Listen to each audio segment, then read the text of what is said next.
वालेकुम। मैं हूँ आसिफ शेराज और मैं आया हूँ ज़ीरो मैथमेटिक्स के साथ, जो कि न्यू कोर्स है हमारा एडीएस के अंदर।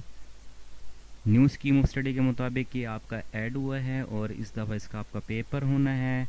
तो आज हम इस सीरीज़ का सेकंड लेक्चर स्टार्ट करेंगे इंशाल्लाह ताला, और कोशिश करेंगे कि आपको हर चीज़ क्लियर हो। तो चलते हैं हम आज अपने लेक्चर की तरफ।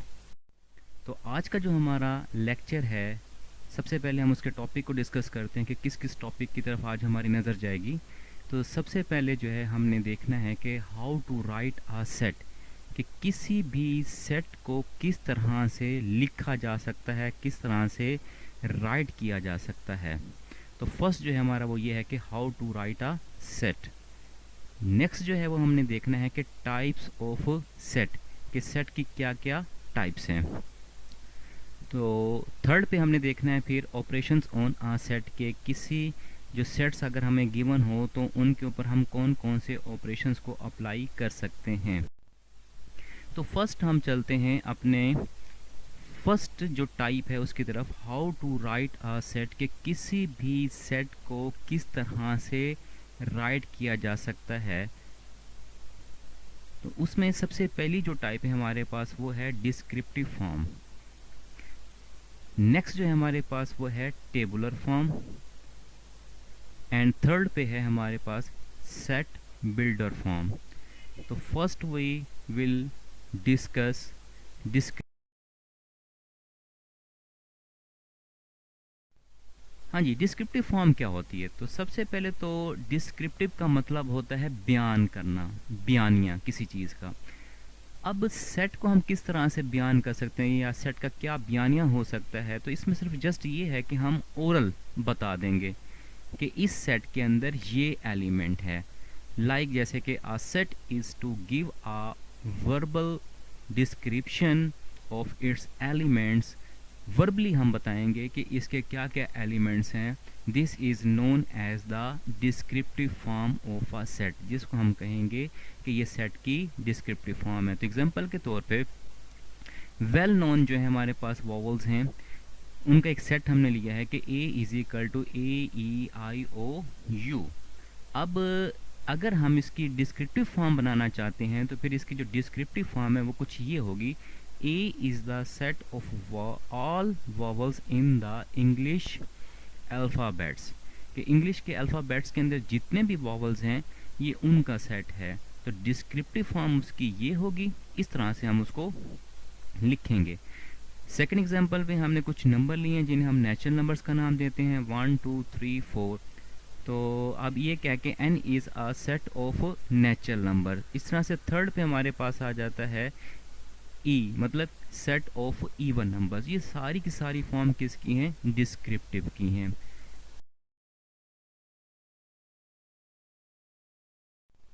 टेबुलर फॉर्म, अब डिस्क्रिप्टिव से हम कहाँ पे शिफ्ट हो रहे हैं, टेबुलर फॉर्म पे। तो टेबुलर में क्या है, टेबुलर में ये है कि अब डिस्क्रिप्टिव फॉर्म गिवन होगी, हमने उसके एलिमेंट्स को शो करना होगा। अब जैसे कि यहाँ पे A is the set of all vowels in the English alphabet, जैसे कि प्रीवियस स्लाइड में आपने देखा था कि इस चीज़ को हमने कहा था कि ये हमारी क्या है, डिस्क्रिप्टिव फॉर्म है। लेकिन अब टेबुलर फॉर्म इसकी क्या होगी, जो फर्स्ट पे उसने दी हुई थी, पीछे लिखी हुई थी हमने, A is equal to A E I O U, ये इसकी टेबुलर फॉर्म है। तो टेबुलर फॉर्म की जो प्रॉपर डेफिनेशन है वो क्या बनती है कि all the elements of a set are listed, मतलब इस चीज़ पे अपने तवज्जो देनी है कि जितने भी एलिमेंट्स हैं उनको हम क्या करेंगे, लिस्ट करेंगे, उन एलिमेंट को लिखा जाएगा। The element are being separated by commas and enclosed within braces.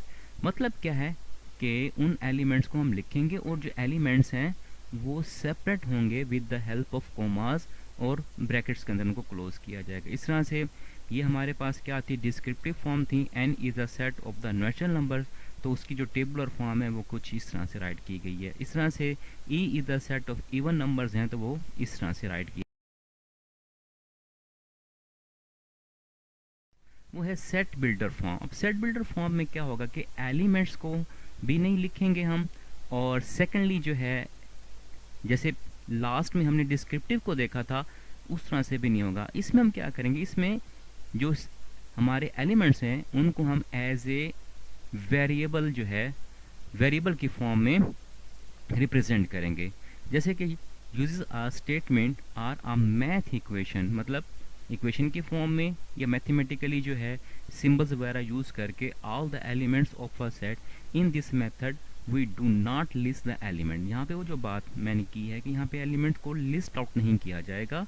We will write the representative element using a variable, कि जो एलिमेंट्स हैं उनको एज ए वेरिएबल, एक वेरिएबल की मदद से हम जो है वो क्या करेंगे, शो करेंगे। अब जैसे कि n इज इक्वल टू 1 2 3 4, क्या है यहाँ पे जो ये एलिमेंट्स हैं, इन तमाम एलिमेंट्स के लिए हमने क्या किया, वेरिएबल x चूज कर लिया है कि x जो है इन तमाम एलिमेंट्स को क्या कर रहा है, रिप्रेजेंट कर रहा है। हर तरह के इस सेट के अंदर जितने भी एलिमेंट हैं वो तमाम क्या हैं, वो हमारे पास x हैं। अब ये x है किस किस्म के, हम इसको कैसे राइट करेंगे, x सच डैट, इसको ये जो लाइन है इसको क्या कहते हैं, such that, x such that x belongs to natural numbers. देखा ये नेचुरल नंबर्स है ना हमारे पास, तो x कहाँ, x जो वेरिएबल है उसको हम इन तमाम एलिमेंट्स के लिए, इन तमाम एलिमेंट्स के लिए हम सिर्फ एक ही जो है वो वेरिएबल यूज कर रहे हैं x, और x कहाँ से आ रहा है, किसको बिलोंग कर रहा है, वो नेचुरल नंबर्स को। सेम इस तरह से ये हमारे पास क्या है, ये इवन नंबर्स हैं। तो अब इन तमाम इवन नंबर्स के लिए हम क्या करेंगे, एक सिंगल वेरिएबल x ही इन तमाम को क्या करेगा, शो करेगा। अब वो x आए कहाँ से हैं, वो हैं जी इवन नंबर्स हैं, और वो कहाँ किस किस्म के हैं, वो हैं जी 0 से बड़े लेकिन 10 से छोटे, मतलब 0 भी शामिल है और उसमें 10 भी शामिल है। तो ये है जी हमारी सेट बिल्डर फॉर्म। हमारे पास अब आ जाती हैं types of set, different types. वो क्या था, वो वे था पहले जो हमने डिस्कस किया, वो वे था कि किस वे के अंदर जो है हम सेट को राइट कर सकते हैं। अब सेट्स की डिफरेंट टाइप्स है। सबसे पहले हमारे पास आ गया जी एम्प्टी सेट, फिर आ गया जी हमारे पास स्केलेटन सिंगलटन सेट, फिर आ गया हमारे पास सब सेट, फिर आ गया जी प्रॉपर सबसेट, फिर डिसजॉइंट, फिर ओवरलैपिंग सेट, फिर complement of a set, universal set, finite set and last infinite. तो अब इन तमाम को हम फर्दर जो है स्टेप बाय स्टेप एक एक करके फर्दर डिस्कस करते हैं। जो है हमारे पास जो फर्स्ट है हमारे पास वो है एम्प्टी सेट। जैसे कि एम्प्टी का मतलब क्या होता है, खाली, कुछ ना होना। तो a set which have no element is called empty set. ठीक है, तो जिस सेट के अंदर कुछ भी ना हो, खाली हो, उसे हम क्या कहते हैं, एम्प्टी सेट कहते हैं। It is denoted by this symbol. ठीक है, या तो इस तरह से इसको राइट किया जा सकता है या इस तरह से राइट किया जा सकता है। अब अक्सर औकात स्टूडेंट्स क्या करते हैं, वो कुछ इस तरह से कर लेते हैं कि इसको कुछ यूं लिख लेते हैं कि इस ब्रैकेट्स के अंदर जो है ना ये इस तरह से, और यहाँ पे जो है इस सिंबल को भी राइट किया जाता है, जबकि ये टोटली रॉन्ग है।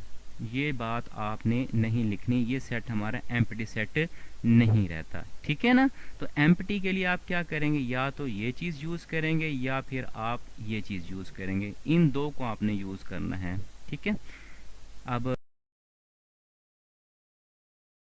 Singleton set.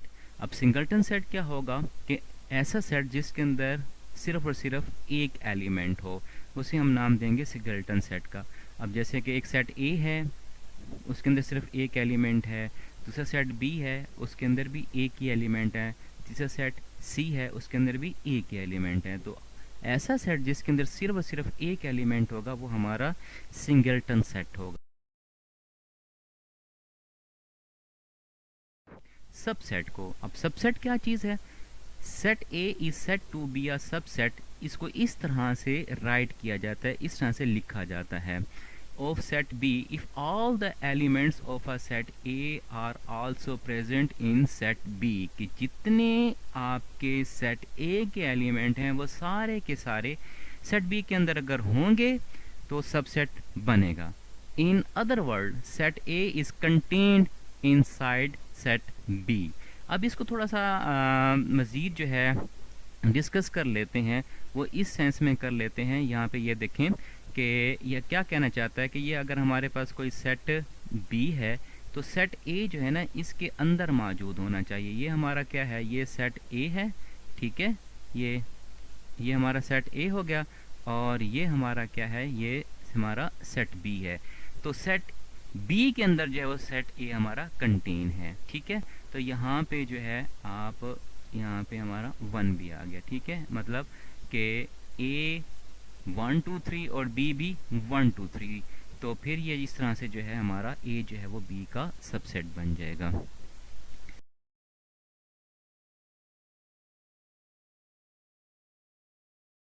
प्रॉपर सबसेट, अब प्रॉपर में क्या है, अब देखें पहले क्या था, पिछले लास्ट में हमने ये देखा था कि जो कुछ हमारा सेट ए के अंदर है वो सारा का सारा सेट बी के अंदर भी था।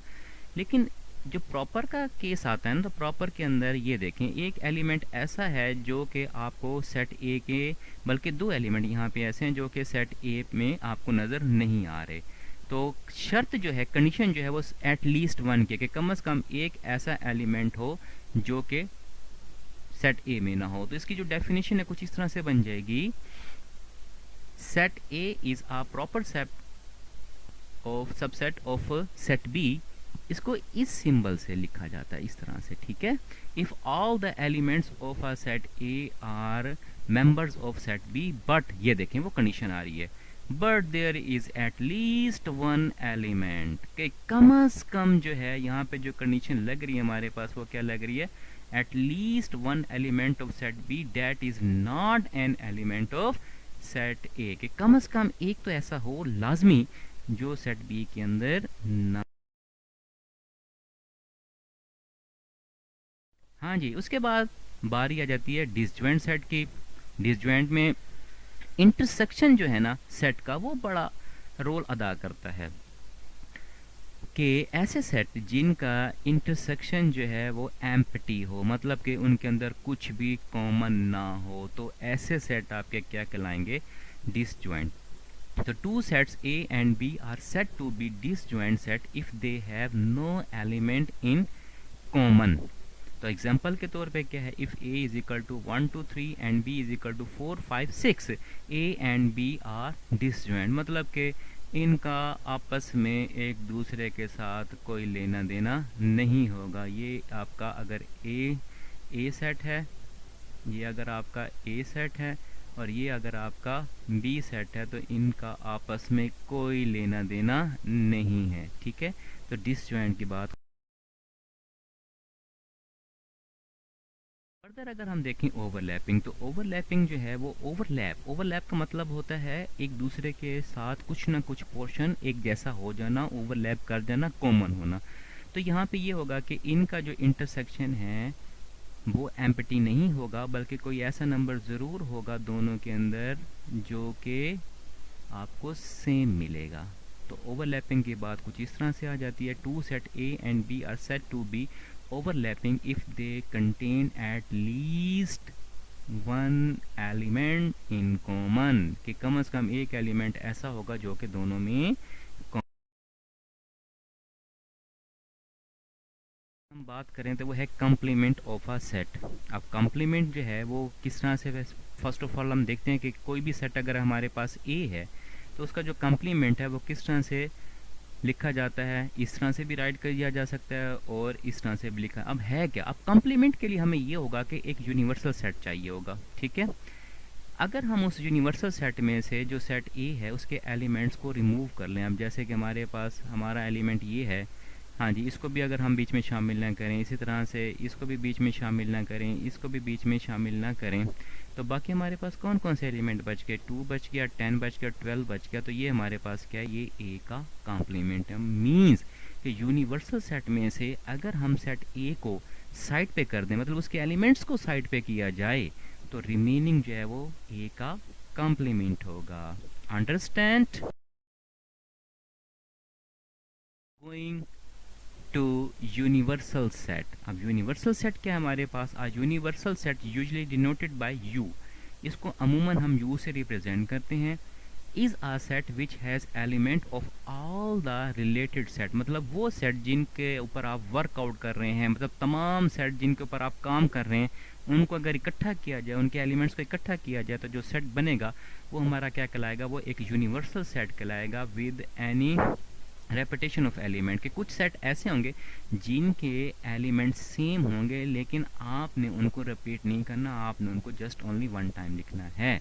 तो if A and B are the two set such as, जैसे ए के एलिमेंट आपके पास 1 2 हैं और बी के एलिमेंट हैं 1 ए बी सी। अब यहाँ पे ये देखें 1 जो है वो आपको दोनों में नज़र आ रहा है, तो then the universal set associated with these two set is given by. तो किस तरह से इसका यूनिवर्सल सेट बनेगा कि तमाम element of A, all the elements of A and the as well as all the element of B, repeated element write only once. तो ये हमारे पास क्या बन जाएगा,